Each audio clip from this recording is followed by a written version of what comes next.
80% des Français pensent que la nicotine est cancérigène. Le problème, c'est que c'est complètement faux. Contrairement à ce que les Français pensent, la nicotine n'est absolument pas cancérigène. Elle n'est même pas nocive pour la santé. L'alcool, lui, est un cancérigène avéré. Il représente la deuxième cause de cancer en France.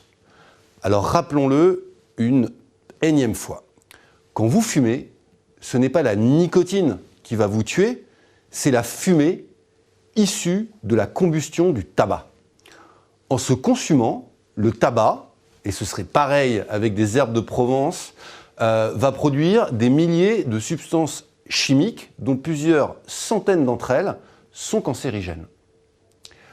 Pour autant, la nicotine, qui est présente dans le tabac, que vous absorbez en fumant ou en vapotant, si votre liquide en contient, c'est une drogue. C'est une drogue dans la mesure où elle génère une très forte dépendance. Ce n'est pas une drogue comme l'héroïne, l'alcool, le LSD, le cannabis, etc., qui peuvent provoquer des hallucinations et vous faire perdre le contrôle de vous-même, mais c'est une drogue quand même. Et la particularité de cette drogue, c'est qu'elle est biphasique. Alors ça veut dire quoi, biphasique? Eh bien cela veut dire que c'est une substance qui va à la fois vous stimuler et vous relaxer. C'est assez incroyable. Et c'est ce qui fait son originalité. Donc la nicotine, elle ne va pas vous faire planer, elle ne va pas vous tuer, mais elle va à la fois vous relaxer et vous stimuler. Génial, non? Et le fumeur, quand il fume une clope, c'est avant tout ça qu'il recherche, cette stimulation et cette relaxation à la fois. Quand vous êtes stressé, vous fumez une clope pour vous relaxer. Et quand vous avez besoin de réfléchir ou de vous concentrer, aussi. Ce qui maintient les gens dans le tabagisme, c'est plusieurs choses. La gestuelle, bien sûr, le goût, l'attitude, les habitudes. Énormément de scientifiques se sont penchés sur la question.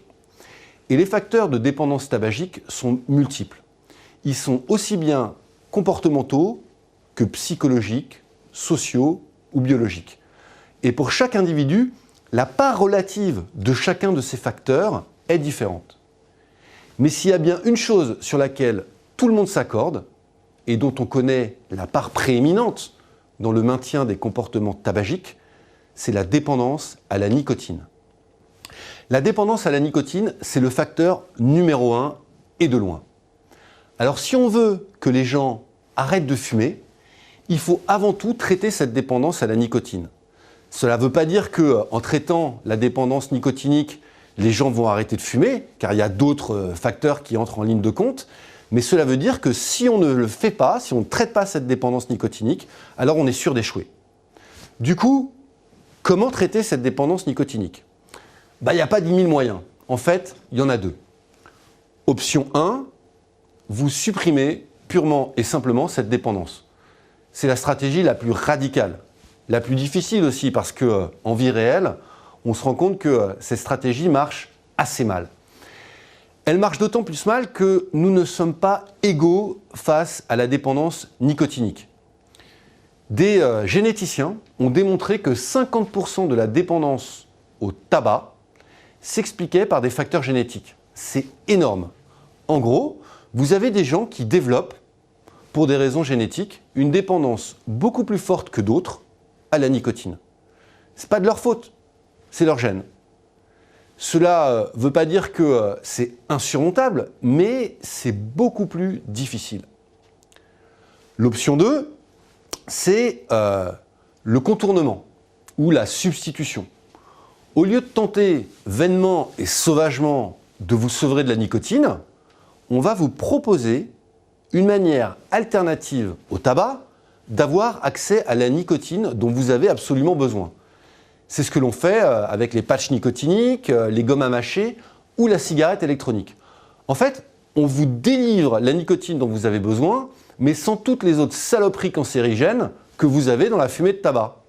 C'est ce que l'on appelle une approche fondée sur la réduction des risques. Et c'est ce qui est le plus efficace. Et parmi tous les moyens, la cigarette électronique est de loin la plus efficace, à condition, bien sûr, que vous ayez un e-liquide qui soit suffisamment dosé en nicotine. C'est pour ça qu'un fumeur qui passe à la cigarette électronique, il doit absolument utiliser des e-liquides suffisamment dosés en nicotine. Sinon, il n'a pas sa dose et il se remet à fumer. Et ensuite, une fois que vous êtes délivré de la clope, mais toujours sous l'emprise de la nicotine, on pourra, si on le souhaite, progressivement, diminuer le dosage en nicotine de votre e-liquide jusqu'à vapoter du liquide avec 0% de nicotine et jusqu'à ne plus vapoter du tout si on le souhaite. Alors pourquoi est-ce que l'on nous embête autant avec la nicotine ? Pourquoi les autorités de santé et le pouvoir politique ne promeuvent-ils pas davantage la cigarette électronique dans une perspective de santé publique et de réduction des risques ? Pour aider les fumeurs à sortir du tabac. Alors bien sûr, en raison d'une vision erronée et dévoyée du principe de précaution, mais également parce que pour ces gens-là, la dépendance, c'est mal. Donc tout ce qui nous rend dépendants et quelque part nuit à la pureté de notre esprit ou entrave notre capacité à nous transcender vers l'au-delà doit être combattu. C'est une forme d'ascétisme. Alors ok, mais moi franchement, tout ça, ça me parle pas trop. Si j'ai envie de prendre du plaisir, c'est mon affaire. Et si j'ai envie de devenir dépendant à la nicotine ou à autre chose, c'est mon choix. Remarquez au passage que certaines drogues semblent plus socialement acceptables que d'autres. L'alcool, par exemple, ne suscite pas une telle méfiance, alors qu'il provoque des ravages. Mais bon, c'est l'art de vivre à la française et surtout un secteur économique qui pèse des milliards. D'ailleurs, il y a plein d'autres formes de dépendance. Certains sont accros au sport, au sexe, au cinéma. Et alors ? Tant que cette dépendance vous procure du plaisir et qu'elle ne nuit pas à votre santé, ce qui n'est pas le cas de l'alcool ou des drogues psychotropes, par exemple, ou que ça ne nuit pas à votre capacité à vivre en société, il est où le problème ? Donc en résumé, 1. Non, la nicotine n'est pas cancérigène. 2. Si vous voulez que les gens arrêtent de fumer, il faut trouver un autre moyen que la clope pour administrer la nicotine dont ils ont besoin. 3. La cigarette électronique est l'outil le plus efficace pour accompagner les fumeurs dans leur sevrage tabagique. 4. Oui, la nicotine est une drogue, mais elle est inoffensive. Et enfin, 5. La nicotine rend dépendant. Et alors, c'est mon problème.